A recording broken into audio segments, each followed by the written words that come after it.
చెప్పనగా ఏమి ఇలా వచ్చావు? ఏం లేదంటే నాకు నెయిల్స్ లేవు, ఏం చేయాలో అర్థం కావట్లేదు. అశ్విని ఏమో నన్ను ఎక్కిరిస్తుంది. రేపేమో ఫంక్షన్ ఉంది, ఏదన్నా మంచి నెయిల్స్ పెడతారా ఆంటీ? ఒక్కసారి చూపించాను కానీ నెయిల్స్. వీటికి ఎవరైనా నెయిల్ పాలిష్ పెడతారా? తినేసావనగా మొత్తం. ఎట్లా పెట్టేది? పర్లేదు ఆంటీ, ఏదన్నా ఎక్స్టెన్షన్స్ పెట్టి మంచిగా చేస్తారా? ఎక్స్టెన్షన్స్ పెట్టి సూపర్ గా అవుట్లుక్ ఇస్తా. మమ్మీ, నీ ఫ్రెండ్ అందరు అట్లా చూస్తారు. Okay aunty, thank you. Start. Okay. ఎందుకు నెయిల్స్ అట్లా తినేస్తున్నావు? ఏమో దానికి ఏం రీజన్ లేదు, ఎప్పటి నుంచి అట్లా టెన్షన్ వస్తే తినేస్తావా? ఆ.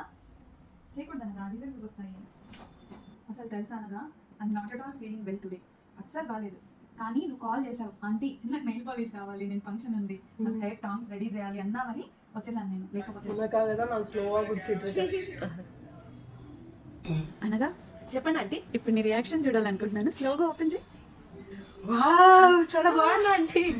నచ్చిందా? సూపర్. నిజంగా? ఎస్.